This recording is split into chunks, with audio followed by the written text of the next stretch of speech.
ਅੱਜ ਅਸੀਂ 2018 ਦਾ ਪੰਜਾਬੀ ਦਾ 11ਵੀਂ ਕਲਾਸ ਦਾ ਪੇਪਰ हल ਕਰਾਂਗੇ। पहला सवाल, उस तो पहले नोट लिखा होंदा है। तमाम सवालात के जवाबात दी गई जवाबी कॉपी पर लिखिए। हर सवाल के 4 मुमकिन जवाब A, B, C और D दिए गए हैं। जिसका जवाब आप दुरुस्त समझें, जवाबी कॉपी पर उस सवाल के सामने जुज़ A, B, C या D के सामने दिए गए दायरों में से उस दायरे को पेन या मार्कर की स्याही से भर दें। पहला सवाल 20 नंबरों का है। ये वास्ते 30 मिनट होंगे ने। एक सवाल, एक लाइन स्टेटमेंट तो बाद अगे 4 जुज़ दिते गए ने A, B, C, D। उहदे विचों जिहड़ा ठीक है वो जवाब दे खाने दे विच बबल जिहड़ा है वो तुसीं उहनूं पुर कर देना। पहला सवाल है सिखरा की है। ऑप्शन पत्थर, मिट्टी, अग, पानी। A, B, C, D ये 4 ऑप्शन ने। A पत्थर, B मिट्टी, C अग, D पानी। जवाब है A पत्थर। जबान कित्थों पुंगरदी है? दूसरी स्टेटमेंट, A शायरी तो, B नसर तो, C वसेब तो, D लोक गीतां तो। जवाब C वसेब तो। तीसरी स्टेटमेंट, हजरत बहाउद्दीन जिक्रिया किन्ने साल दी उम्र विच यतीम होए?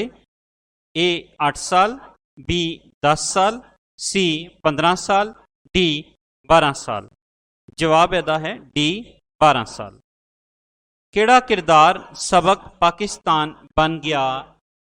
A दाए। Options A Ahmed Bashir, B Ahmed Majeed, C Ahmed Habib, D Ahmed Hameed. जवाब है B अहमद मजीद। पंजवीं स्टेटमेंट, ड्रामा टैली थले किस लिखिया?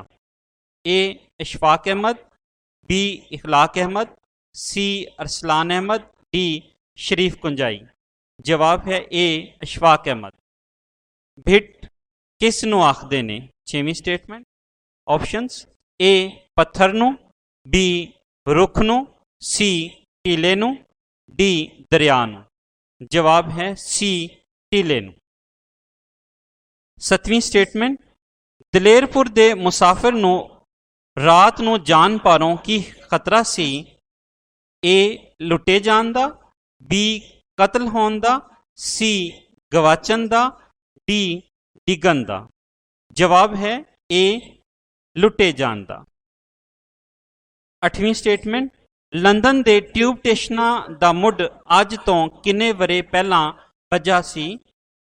A 74 साल, B 79 साल, C 84 साल, D 92 साल। जवाब है दा C 84 साल। 9वीं स्टेटमेंट, राय अहमद खान खरल दी घोड़ी दा की नां सी?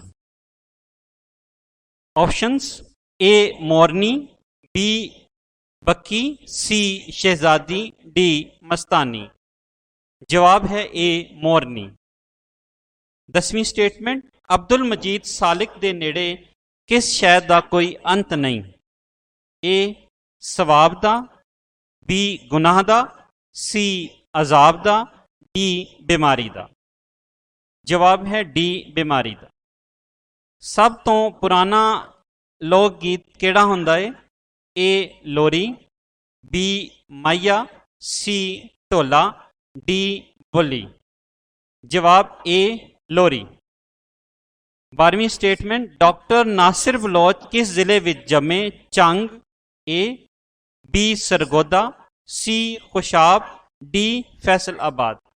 जवाब है जी C खुशाब। 13वीं स्टेटमेंट, मियाँ मोहम्मद बख्श कित्थे पैदा होए? A Chak Thakra, B Sahiwal, C Lahore, D Multan.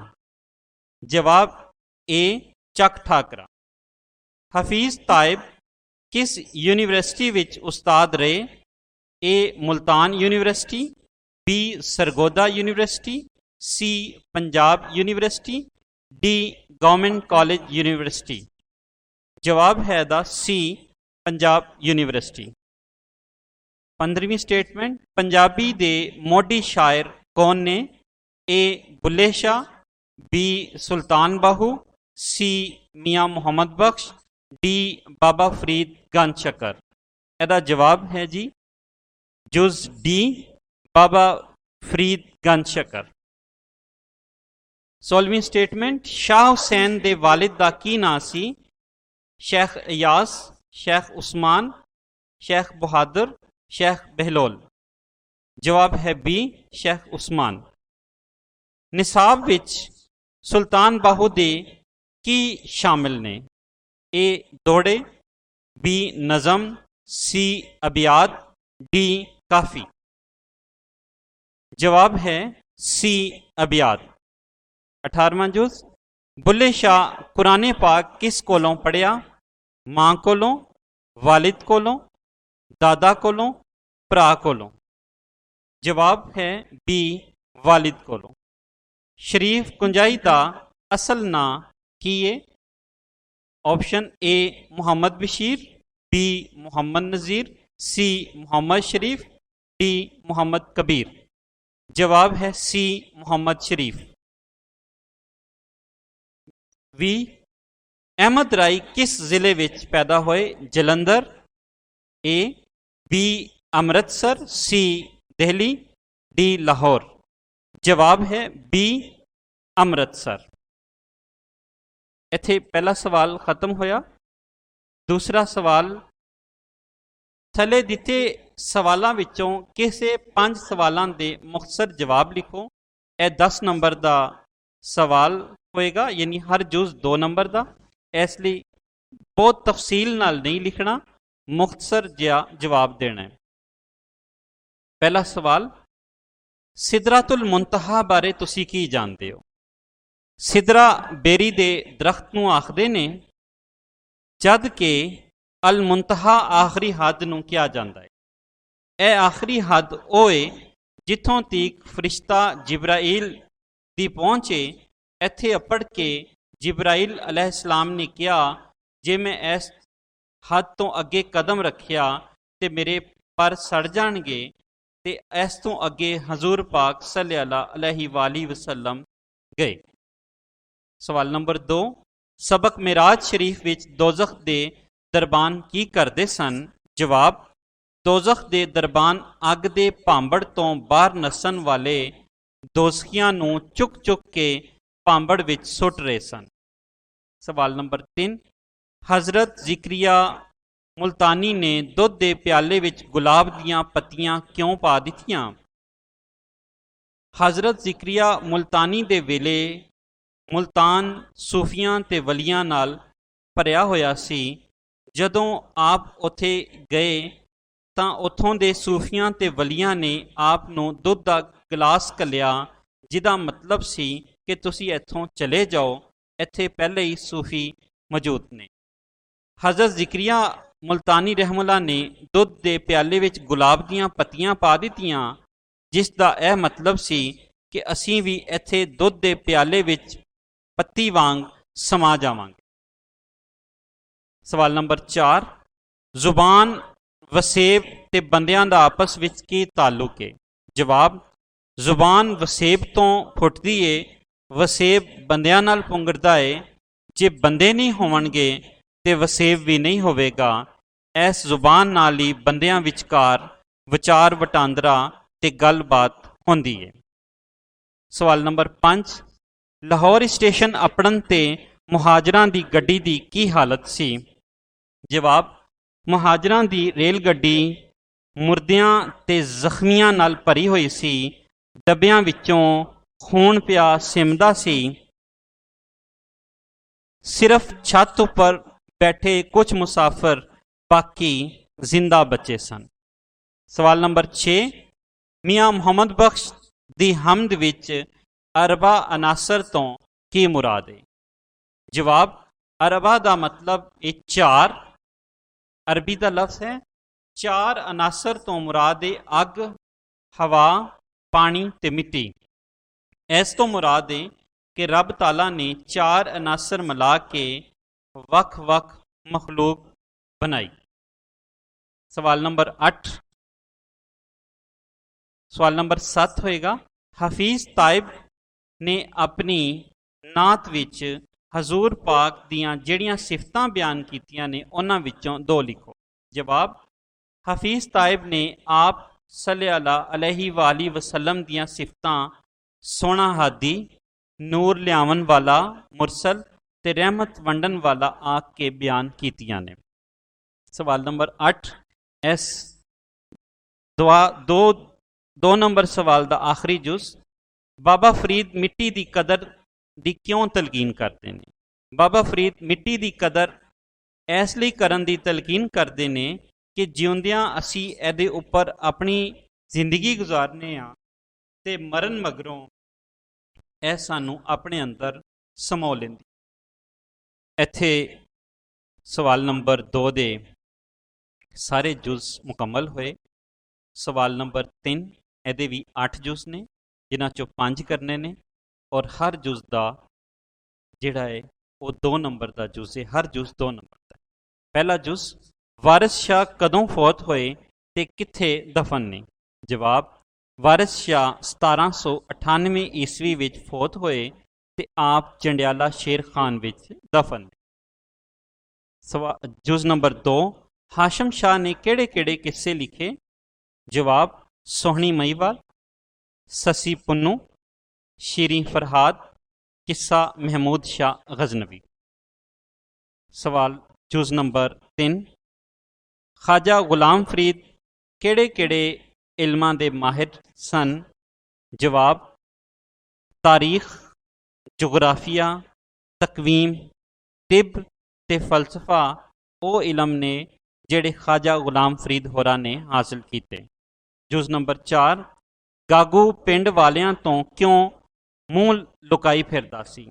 जवाब, गागू ने सोचिया कि जंग विच जख्मी फौजियां नूं सिर्फ इक्को ही बोतल खून का अतिया देने की वजह तो लोकी उस दा मजाक उड़ाणगे, इसलिए वो पिंड वालियां कोलों लुकदा फिरदा सी। जुज नंबर 5, शाह अब्दुल लतीफ बटाई नूं हयाती दा मुफस्सर क्यों आख्या जाता है? जवाब, आप कोल दे सच्चे ते अमल दे पक्के सन। अपने कलाम विच वो लुकाई नूं कोल ते अमल दी सच्चाई दा दर्स दिंदे सन, इसलिए आप नूं हयाती दा मुफस्सिर आख्या जाता है। जुज नंबर 6, पिकाडली ते सेंट्रल लाइन किस किस रंग दियां ट्यूबां ने? जवाब, पिकाडली लाइन नीले रंग दियां ते सेंट्रल लाइन लाल रंग दियां ट्यूबां सन। जुज नंबर 7, सबक खोपड़ियां ते आलने विच लिखारी दलेरपुर की करन जा रहा सी? जवाब, लिखारी दलेरपुर दे वासियां नूं तालीमे बालगा देन जा रहा सी। जुज नंबर 8, 18वीं सदी दे मुढ़ विच पंजाब दे की हालात सन? जवाब, उस वेले पंजाब सियासी, समाजी ते मुआशी तौर ते बदअमनी का शिकार सी। ये 8 जुज सवाल नंबर 3 दे खत्म होए। हुण सवाल नंबर 4 दे 8 जुज ने। पहला जुज, सबक कपाह विच किस बीमारी का जिक्र है? एदा मरीज की करता है? जवाब, इस सबक विच नींदर विच टुरन वाली बीमारी बारे दस्सिया गया है, जिसनों सोमनोप्लोजम आखदे ने। इस बीमारी वाला बंदा कोठे दे बनेरे उत्ते सीधा लगा जाता है, वो ना डिगदा है ते ना ही टहंदा है। जुज नंबर 2, अंग्रेज़ां जेल तोड़न दा जिम्मेदार किनू करार दिता? जवाब, राय अहमद खान खरल नूं अंग्रेज़ां ने जेल तोड़न दा जिम्मेदार करार दिता। जुज नंबर 3, सबक अनडिठे रोग दे मरकजी किरदार दा मुख्तसर तारीफ करवाओ। रहमा अपनी जवाब, रहमा अपनी बीवी बख्तां ते पुत्र बालू ते शाहू नूं नाल लैके अपनी रोजी रोटी कमान ते अपने मुकद्दर अजमान वास्ते अपने पिंड कसोवाल नूं छड्ड के शहर आ जाता है। ਇੱਥੇ ਉਹ रंग रोगन वाली फैक्ट्री ਵਿੱਚ काम करन लग जाता है तो उन्होंने फेफड़ियां का कैंसर हो जाता है। क्वेश्चन नंबर 4, नज़म जुमा बाज़ार विच किहड़े किहड़े रिश्तियां दा जिक्र है? जवाब, अब्बा, चाचा, ताया, फूफा, अम्मी, बाजी, खाला। ਇਹ ਉਹ ਰਿਸ਼ਤੇ ਨੇ ਜਿਸ ਦਾ ਜ਼ਿਕਰ ਅਨਵਰ ਮਸੂਦ ਨੇ ਆਪਣੀ ਨਜ਼ਮ ਜੁਮੇ ਬਾਜ਼ਾਰ ਵਿੱਚ ਕੀਤਾ ਹੈ। ਜੁਜ਼ ਨੰਬਰ 5, ਮੁਨੀਰ ਨਿਆਜ਼ੀ ਦੀਆਂ ਨਜ਼ਮਾਂ ਦੀ ਵੱਖਰੀ ਸ਼ਨਾਖਤ ਕੀ ਹੈ? ਜਵਾਬ, ਮੁਨੀਰ ਨਿਆਜ਼ੀ ਨਿੱਕੀ ਨਜ਼ਮ ਤੇ ਉਹਦੇ ਮੌਜ਼ੂ ਨੂੰ ਮੁਕੰਮਲ ਬਿਆਨ ਕਰਨ ਪਾਰੋਂ ਇੱਕ ਵੱਖਰੀ ਸ਼ਨਾਖਤ ਰੱਖਦੇ ਨੇ ਔਰ ਉਹਨਾਂ ਨੇ ਨਿੱਕੀ ਜੀ ਨਜ਼ਮ ਵਿੱਚ ਵੱਡੇ ਸੁਨੇਹੇ ਦਿੱਤੇ ਨੇ। ਉਹ ਅਲਾਮਤੀ ਅੰਦਾਜ਼ ਨਾਲ ਗੱਲ ਕਰਨ ਵਿੱਚ ਆਪਣੀ ਵੱਖਰੀ ਪਛਾਣ ਵੀ ਰੱਖਦੀਆਂ ਨੇ।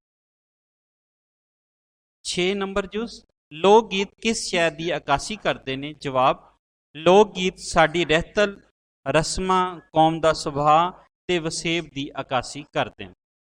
ਜੁਜ਼ ਨੰਬਰ 7, ਅਨਵਰ ਮਸੂਦ ਦਾ ਤੰਜ਼ੀਆ ਅੰਦਾਜ਼ ਦੂਜਿਆਂ ਤੋਂ ਕਿਵੇਂ ਵੱਖਰਾ ਹੈ? ਜਵਾਬ, ਅਨਵਰ ਮਸੂਦ ਨੇ ਤੰਜ਼ ਦੇ ਨਾਲ ਨਾਲ ਇਸਲਾਹ ਦੇ ਪਹਿਲੂ ਨੂੰ ਵੀ ਨੁਮਾਇਆਂ ਕੀਤਾ ਹੈ ਤੇ ਇਹਦੇ ਵਿੱਚ ਕੋਈ ਨਾ ਕੋਈ ਸਬਕ ਵੀ ਮੌਜੂਦ ਹੁੰਦਾ ਹੈ।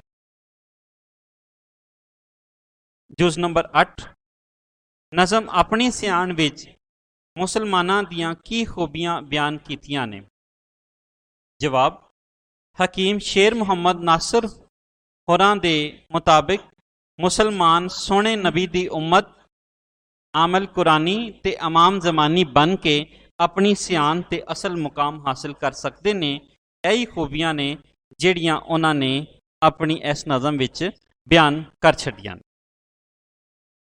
ਹਿੱਸਾ ਦੋਮ ਇਨਸ਼ਾਈਆ ਹਿੱਸੇ ਵਿੱਚੋਂ ਸਵਾਲ ਨੰਬਰ 5, ਥੱਲੇ ਦਿੱਤੇ ਹੋਏ ਨਸਰੀ ਪੈਰੇ ਦੀ ਤਸ਼ਰੀਹ ਸਿਆਕੋ ਸਬਾਕ ਦੇ ਹਵਾਲੇ ਨਾਲ ਕਰੋ। ਲਿਖਾਰੀ ਤੇ ਕਹਾਣੀ ਦਾ ਨਾਮ ਵੀ ਲਿਖੋ। ਪੈਰਾਗ੍ਰਾਫ ਪੜ੍ਹਨੇ ਆ ਪਹਿਲੇ। ਬਖਤਾਂ ਨੂੰ ਆਪਣੇ ਪਿੰਡ ਵਾਲਾ ਕੱਚਾ ਕੋਠਾ ਤੇ ਖੁੱਲਾ ਵਿਹੜਾ ਚੇਤੇ ਆਇਆ। ਪਿੰਡ ਦੀ ਖੁੱਲੀ ਹਵਾ ਤੇ ਰੋਸ਼ਨੀ ਦਾ ਖਿਆਲ ਆਇਆ। ਤਾਜ਼ੀਆਂ ਤੇ ਸਾਫ਼ ਸੁਥਰੀਆਂ ਸਬਜ਼ੀਆਂ ਦੀ ਵਾਸ਼ਨਾ ਉਹਦੀ ਰੂਹ ਤੱਕ ਉਤਰ ਗਈ ਤੇ ਦੁੱਖ ਸੁੱਖ ਵੰਡਣ ਵਾਲੇ ਅਜ਼ੀਜ਼ ਰਿਸ਼ਤੇਦਾਰ ਤੇ ਗਵਾਂਢੀ ਯਾਦ ਆ ਗਏ ਤੇ ਰਹਿਮੇ ਦੇ ਯਾਰ ਬੇਲੀ ਖੁਸ਼ੀਆ, ਸਰਦਾਰ ਮੁਹੰਮਦ ਤੇ ਅਲੀਆ ਵੀ ਜਿਹੜੇ ਨਮਾਸ਼ਾਂ ਤੀਕਰ ਬੈਠੇ ਇੱਕ ਦੂਜੇ ਨਾਲ ਦੁੱਖ ਸੁੱਖ ਫੋਲਦੇ ਰਹਿੰਦੇ ਸਨ। ਜਵਾਬ, ਹਵਾਲੇ ਮਤਨ, ਸਬਕ ਅਣਡਿੱਠੇ ਰੋਗ। ਲਿਖਾਰੀ ਡਾਕਟਰ ਨਾਸਿਰ ਬਲੋਚ। ਸਿਆਕੋ ਸਬਾਕ ਜਾਂ ਅਗੜ ਪਿਛੜ।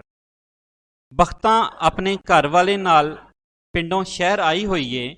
ਪਿੰਡਾਂ ਦੇ ਵਿੱਚ ਇਹ ਰੀਤ ਹੈ ਕਿ ਹਰ ਕੋਈ ਦੁੱਖ ਸੁੱਖ ਵੰਡਣ ਵਾਲਾ ਹੁੰਦਾ ਏ, ਪਰ ਸ਼ਹਿਰਾਂ ਵਿੱਚ ਮਾਮਲੇ ਇਸ ਤੋਂ ਉਲਟ।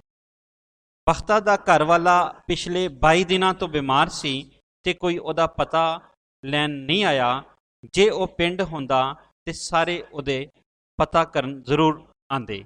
ਇਹ ਪੈਰਾਗ੍ਰਾਫ ਸਬਕ ਦੇ ਸ਼ੁਰੂ ਵਿੱਚੋਂ ਲਿਆ ਗਿਆ ਹੈ, ਜਿਹਦੇ ਵਿੱਚ ਲਿਖਾਰੀ ਨੇ ਰਹਿਮੇ ਤੇ ਉਹਦੀ ਘਰਵਾਲੀ ਦੇ ਅੰਦਰ ਦੇ ਕਰਬ ਨੂੰ ਮੌਜੂ ਬਣਾਇਆ ਹੈ ਤੇ ਸ਼ਹਿਰਾਂ ਦੀ ਹਯਾਤੀ ਵੀ ਵਿਖਾਈ। ਤਸ਼ਰੀਹ ਵਾਸਤੇ ਦਿੱਤੇ ਗਏ ਪੈਰਾਗ੍ਰਾਫ ਵਿੱਚ ਲਿਖਾਰੀ ਨੇ ਬੜੀ ਸੰਜੀਦਗੀ ਨਾਲ ਸ਼ਹਿਰੀ ਵਸੇਬ ਦੇ ਦੁੱਖਾਂ ਤੇ ਕਰਬਾਂ ਨੂੰ ਮੌਜੂ ਬਣਾਉਂਦਿਆਂ ਹੋਇਆਂ ਬਿਆਨ ਕੀਤਾ ਹੈ। ਸ਼ਹਿਰਾਂ ਅੰਦਰ ਜਿਹੜੇ ਅਣਡਿੱਠੇ ਰੋਗ ਲੱਗ ਜਾਂਦੇ ਨੇ, ਉਹ ਜਿਸਮਾਨੀ ਹੋਣ ਦੇ ਨਾਲ ਨਾਲ ਨਫਸੀਆਤੀ ਵੀ ਨੇ। ਜਿਹੜੇ ਇਨਸਾਨਾਂ ਨੂੰ ਅੰਦਰੋਂ ਅੰਦਰੀ ਖਾਈ ਜਾਂਦੇ ਨੇ, ਇਹਨਾਂ ਰੋਗਾਂ ਵਿੱਚੋਂ ਸਭ ਤੋਂ ਵੱਡਾ ਰੋਗ ਤਨਹਾਈ, ਇਕਲਾਪੇ ਦਾ ਰੋਗ ਹੈ, ਜੋ ਇਨਸਾਨ ਨੂੰ ਕਿਸੇ ਜੋਗਾ ਵੀ ਨਹੀਂ ਰਹਿਣ ਦਿੰਦਾ। ਪਿੰਡਾਂ ਵਿੱਚ ਇਸ ਤਰ੍ਹਾਂ ਦੇ ਹਾਲਾਤ ਉੱਕਾ ਨਹੀਂ ਨੇ। ਉੱਥੇ ਲੋਕ ਅਜੇ ਵੀ ਇੱਕ ਦੂਜੇ ਦੇ ਦੁੱਖਾਂ ਸੁੱਖਾਂ ਨੂੰ ਆਪਣਾ ਸਮਝਦੇ ਨੇ, ਭਾਵੇਂ ਉਹ ਰਿਸ਼ਤੇਦਾਰ ਹੋਣ ਜਾਂ ਯਾਰ ਬੇਲੀ। ਰਹਿਮਾ ਵੀ ਦੁੱਖਾਂ ਦਾ ਮਾਰਿਆ ਅਜਿਹਾ ਇਨਸਾਨ ਹੈ ਜੋ ਸ਼ਹਿਰ ਅੰਦਰ ਆਪਣੇ ਮੁਕੱਦਰ ਅਜ਼ਮਾਨ ਆਂਦਾ ਹੈ। ਕਿਉਂ ਜੇ ਉਹ ਪਿੰਡ ਵਿੱਚ ਮਾਲੀ ਤੌਰ 'ਤੇ ਖੁਸ਼ਹਾਲ ਨਹੀਂ ਸੀ, ਇਸ ਕਰਕੇ ਉੱਥੇ ਉਹਦਾ ਰੋਟੀ ਟੁੱਕਰ ਹੀ ਮਰ ਕੇ ਪੂਰਾ ਹੁੰਦਾ। ਔਲਾਦ ਵਿਆਹਨ ਦੇ ਫਿਕਰ ਤੇ ਹੋਰ ਲੋੜਾਂ ਪੂਰੀਆਂ ਕਰਨ ਲਈ ਉਹ ਆਪਣੀ ਘਰਵਾਲੀ ਬਖਤਾਂ ਤੇ ਆਪਣੇ ਪੁੱਤਰਾਂ ਨੂੰ ਲੈ ਕੇ ਸ਼ਹਿਰ ਆ ਜਾਂਦਾ ਹੈ। ਇੱਥੇ ਤਾਂ ਹਰ ਕੋਈ ਨਫਸੀ ਵਿੱਚ ਸੀ। ਉਹ ਇੱਕ ਰੰਗ ਰੋਗਣ ਵਾਲੀ ਫੈਕਟਰੀ ਵਿੱਚ ਕੰਮ ਕਰਦਿਆਂ ਆਪਣੇ ਆਪ ਨੂੰ ਕੈਂਸਰ ਵਰਗਾ ਰੋਗ ਲਵਾ ਲੈਂਦਾ ਹੈ। ਜਦੋਂ ਬਿਮਾਰ ਪਏ ਨੂੰ 22 ਦਿਨ ਹੋ ਜਾਂਦੇ ਨੇ ਤਾਂ ਬਖਤਾਂ ਆਪਣੇ ਘਰ ਵਾਲੇ ਨੂੰ ਵੇਖ ਕੇ ਆਪਣਾ ਗੁਜ਼ਰਿਆ ਵੇਲਾ ਯਾਦ ਕਰਦੀ ਏ। ਇੱਥੇ ਤਾਂ ਉਹਨਾਂ ਨੂੰ ਕੋਈ ਪੁੱਛਣ ਹੀ ਨਹੀਂ ਸੀ ਆਇਆ ਉਹ ਅੰਦਰੋਂ ਅੰਦਰੀ ਦੁੱਖ ਸਹਿ ਰਹੇ ਸਨ, ਪਰ ਦੱਸਣ ਵੀ ਤਾਂ ਕਿਹਨੂੰ। ਇੱਥੇ ਉਹਨਾਂ ਦਾ ਕੋਈ ਵੀ ਨਹੀਂ ਸੀ ਸਿਵਾਏ ਜਾਨਲੇਵਾ ਬਿਮਾਰੀ ਤੋਂ। ਬਖਤਾਂ ਆਲ ਦੁਆਲ ਦੇ ਸਭ ਡਾਕਟਰਾਂ ਕੋਲ ਜਾ ਕੇ ਇਲਾਜ ਕਰਵਾ ਬੈਠੀ ਸੀ, ਪਰ ਰਹਿਮਾ ਤਾਂ ਹੱਡੀਆਂ ਦੀ ਮੁੱਠ ਬਣੀ ਜਾਂਦਾ ਰਿਹਾ। ਇੱਥੇ ਸ਼ਹਿਰ ਵਿੱਚ ਆ ਕੇ ਇੱਕ ਤਾਂ ਉਹਨੂੰ ਜਿਸਮਾਨੀ ਰੋਗ ਲੱਗ ਗਿਆ, ਤੇ ਦੂਜੇ ਨੰਬਰ 'ਤੇ ਅਜੇ ਅਣਡਿੱਠੇ ਰੋਗ ਲੱਗੇ ਜਿਨ੍ਹਾਂ ਨੂੰ ਅੰਦਰ ਦਾ ਕਰਬ ਤੇ ਇਕਲਾਪੇ ਦਾ ਨਾਂ ਦੇ ਸਕਦੇ ਹਾਂ। ਲਿਖਾਰੀ ਨੇ ਬੜੇ ਸੋਹਣੇ ਢੰਗ ਨਾਲ ਸ਼ਹਿਰੀ ਵਸੇਬ ਦੇ ਮਸਲਿਆਂ ਨੂੰ ਤੇ ਇੱਥੋਂ ਦੇ ਲੁਕਾਈ ਦੇ ਹੰਡਾਵਣ ਵਾਲਿਆਂ ਨੂੰ ਦੁੱਖਾਂ ਨੂੰ ਬਿਆਨ ਕੀਤਾ ਹੈ। ਸਵਾਲ ਨੰਬਰ 6, ਥੱਲੇ ਦਿੱਤੇ ਸ਼ੇਰਾਂ ਦੀ ਤਸ਼ਰੀਹ ਕਰੋ, ਸ਼ਾਇਰ ਦਾ ਨਾਂ ਤੇ ਨਜ਼ਮ ਦਾ ਸਰਨਾਮਾ ਵੀ ਲਿਖੋ। ਜੇ ਤੂੰ ਅਕਲ ਲਤੀਫ ਕਾਲੇ ਲਿਖ ਨਾ ਲੇਖ, ਆਪਣੇ ਗਿਰੇਵਾਨ ਮੇਂ ਸਿਰ ਨੀਵਾਂ ਕਰ ਵੇਖ।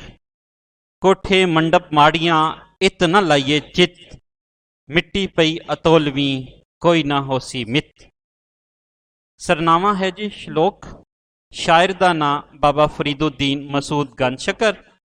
ਤਸ਼ਰੀਹ, ਇਸ ਸ਼ਲੋਕ ਵਿੱਚ ਬਾਬਾ ਫਰੀਦੁੱਦੀਨ ਮਸੂਦ ਗੰਜਸ਼ਕਰ ਹੋਰਾਂ ਨੇ ਇਖਲਾਕੀ ਦਰਸ ਦਿੰਦਿਆਂ ਹੋਇਆਂ ਇਨਸਾਨ ਨੂੰ ਚੰਗੇ ਅਮਲਾਂ ਦਾ ਦਰਸ ਦਿੱਤਾ ਹੈ। ਅੱਲਾਹ ਤਾਲਾ ਨੇ ਇਨਸਾਨ ਨੂੰ ਅਕਲ ਤੇ ਸਮਝ ਦਿੱਤੀ ਹੈ ਤਾਂ ਜੋ ਉਹ ਭੈੜੇ ਅਮਲਾਂ ਨੂੰ ਆਪਣੀ ਹਯਾਤੀ ਚੋਂ ਦੂਰ ਕਰ ਸਕੇ ਤੇ ਇਸ ਤਰ੍ਹਾਂ ਆਪਣੀ ਹਯਾਤੀ ਨੂੰ ਬਰਬਾਦ ਨਾ ਕਰੇ। ਜੇ ਇਨਸਾਨ ਆਪਣੀ ਜ਼ਾਤ ਬਾਰੇ ਤੇ ਆਪਣੇ ਅਮਲਾਂ ਬਾਰੇ ਖੁਦ ਹੀ ਗੌਰ ਕਰ ਲਵੇ ਤਾਂ ਉਸ ਨੂੰ ਸਿੱਧੀ ਰਾਹ ਤੇ ਚੰਗੇ ਤੇ ਬੁਰੇ ਅਮਲ ਦੀ ਸਮਝ ਮਿਲ ਸਕਦੀ ਹੈ। ਕਿਉਂ ਜੇ ਗੁਨਾਹ ਇਨਸਾਨਾਂ ਦੇ ਦਿਲਾਂ ਵਿੱਚ ਖਟਕਦਾ ਹੈ, ਪਰ ਫਿਰ ਵੀ ਜੇ ਇਨਸਾਨ ਆਪਣੇ ਭੈੜੇ ਅਮਲਾਂ ਨੂੰ ਵਧਾਉਂਦਾ ਜਾਏਗਾ ਤਾਂ ਫਿਰ ਉਹ ਇਸ ਦੁਨੀਆ ਨੂੰ ਜਹੰਨਮ ਬਣਾ ਦੇਗਾ। ਬਾਬਾ ਫਰੀਦ ਹੋਰੀ ਆਪਣੇ ਗਿਰੇਵਾਨ ਵਿੱਚ ਸਿਰ ਨੀਵਾਂ ਕਰਕੇ ਵੇਖਣ ਤੇ ਇਸ ਲਈ ਵੀ ਜ਼ੋਰ ਦਿੰਦੇ ਨੇ ਕਿ ਇਸਲਾਹ ਆਪਣੀ ਜ਼ਾਤ ਤੋਂ ਹੀ ਸ਼ੁਰੂ ਹੋ ਜਾਏ ਤਾਂ ਚੰਗਾ ਹੈ। ਇਹ ਚੰਗਾ ਅਮਲ ਨਹੀਂ ਕਿ ਇਨਸਾਨ ਦੂਜਿਆਂ ਨੂੰ ਤਾਂ ਭੈੜਾ ਆਖਦਾ ਰਵੇ ਪਰ ਆਪਣੇ ਅਮਲ ਵੀ ਠੀਕ ਨਾ ਹੋਵਣ। ਜਿਵੇਂ ਕਿ ਸਲੀਮ ਕਾਸ਼ਰ ਹੋਰਾਂ ਕਿਹਾ ਹੈ, ਦੂਜਿਆਂ ਨੂੰ ਨਿਤ ਮੰਦੜਾ ਕਹਿਣਾ ਮਰਦਾਂ ਦਾ ਦਸਤੂਰ ਨਹੀਂ। ਦੂਜਿਆਂ ਨੂੰ ਨਿਤ ਮੰਦੜਾ ਕਹਿਣਾ ਮਰਦਾਂ ਦਾ ਦਸਤੂਰ ਨਹੀਂ। ਆਪਣੀਆਂ ਅਮਲਾਂ ਦੀ ਖਾਰੀ ਨੂੰ ਆਪਣੇ ਸਿਰ ਤੇ ਚਾ ਕੇ ਵੇਖ। ਸਲੀਮ ਕਾਸ਼ਰ ਸ਼ੇਰ ਜਦੋਂ ਵੀ ਲਿਖੋ ਥੱਲੇ ਬ੍ਰੈਕਟ ਵਿੱਚ ਉਹ ਸ਼ਾਇਰ ਦਾ ਨਾਂ ਜ਼ਰੂਰ ਲਿਖੋ। ਬਾਬਾ ਫਰੀਦ ਮਸੂਦੁੱਦੀਨ ਗੰਜਸ਼ਕਰ ਹੋਰੀ ਦੂਜੇ ਸ਼ਲੋਕ ਵਿੱਚ ਇਸ ਦੁਨੀਆ ਦੇ ਪਿਆਰ ਵਿੱਚ ਆਪਣਾ ਆਪ ਭੁੱਲ ਜਾਵਣ ਵਾਲਿਆਂ ਨੂੰ ਆਖਦੇ ਨੇ ਕਿ ਦੁਨੀਆ ਆਰਜ਼ੀ ਏ ਤੇ ਅਖੀਰ ਇਸ ਨੇ ਮੁੱਕ ਜਾਣਾ ਹੈ। ਇਸ ਲਈ ਇਸ ਦੁਨੀਆ ਵਿੱਚ ਦਿਲ ਲਾਉਣ ਨਾਲੋਂ ਚੰਗਾ ਹੈ ਕਿ ਇਨਸਾਨ ਆਪਣੀ ਆਖਰਤ ਨੂੰ ਸੰਵਾਰਨ ਵੱਲ ਧਿਆਨ ਦੇਵੇ। ਇਸ ਲਈ ਉਹਨੂੰ ਚੰਗੇ ਅਮਲਾਂ ਦੀ ਪ੍ਰੇਰਨਾ ਚਾਹੀਦੀ ਹੈ। ਦੁਨੀਆ ਵਿੱਚ ਬਣਾਏ ਗਏ ਮਹਿਲ ਮਨਾਰੇ ਤੇ ਆਲੀਸ਼ਾਨ ਕੋਠੀਆਂ ਤੇ ਬੰਗਲਿਆਂ ਨੇ ਇਸ ਦੁਨੀਆ ਵਿੱਚ ਹੀ ਰਹਿ ਜਾਣਾ ਹੈ ਤੇ ਜਿਹੜਾ ਇਨਸਾਨ ਦੇ ਨਾਲ ਜਾਣਾ ਹੈ ਉਹ ਇਨਸਾਨ ਦੇ ਚੰਗੇ ਅਮਲ ਨੇ। ਇਨਸਾਨ ਦੇ ਨਾਲ ਚੰਗੇ ਅਮਲਾਂ ਨੇ ਜਾਣਾ ਹੈ, ਜਿਸ ਕਰਕੇ ਇਹਨਾਂ ਮਹਿਲ ਮਨਾਰੀਆਂ ਤੇ ਕੋਠੀਆਂ ਬੰਗਲਿਆਂ ਵੱਲ ਧਿਆਨ ਦੇਣਾ ਬੇਕਾਰ ਹੈ। ਅਸਲ ਆਪਣੀ ਆਖਰਤ ਨੂੰ ਸੰਵਾਰਨ ਤੇ ਜ਼ੋਰ ਦੇਣ ਦੀ ਲੋੜ ਹੈ। ਇਨਸਾਨ ਨੇ ਜਦੋਂ ਮਰ ਜਾਣਾ ਹੈ ਤਾਂ ਉਸ ਉੱਪਰ ਜੋ ਮਿੱਟੀ ਸੁੱਟੀ ਜਾਣੀ ਹੈ, ਜੋ ਉਸ ਉੱਪਰ ਮਿੱਟੀ ਪਾਈ ਜਾਣੀ ਹੈ, ਉਹ ਕਿਸੇ ਨੇ ਤੋਲ ਨਾਪ ਕੇ ਨਹੀਂ ਪਾਣੀ। ਬਾਬਾ ਫਰੀਦ ਆਖਦੇ ਨੇ ਜਦੋਂ ਮਣਾ ਮਿੱਟੀ ਸੁੱਟੀ ਜਾਏਗੀ ਤਾਂ ਕੋਈ ਮਿੱਤ, ਕੋਈ ਦੋਸਤ, ਕੋਈ ਮਿੱਤਰ, ਕੋਈ ਸਾਥੀ ਨਹੀਂ ਹੋਏਗਾ। ਸਾਰੇ ਆਪਣਾ ਆਪਣਾ ਮਿੱਟੀ ਦਾ ਬੁੱਕ ਭਰਿਆ ਖਾਲੀ ਕਰਦੇ ਜਾਣਗੇ ਤੇ ਇਨਸਾਨ ਨੇ ਜਿਹੜੇ ਹਸ਼ਰ ਦਿਹਾੜੇ ਜਿਹੜੇ ਉਹਦੇ ਕੰਮ ਆਣਗੇ ਉਹ ਸਿਰਫ ਉਹਦੇ ਚੰਗੇ ਅਮਾਲ ਹੋਣ।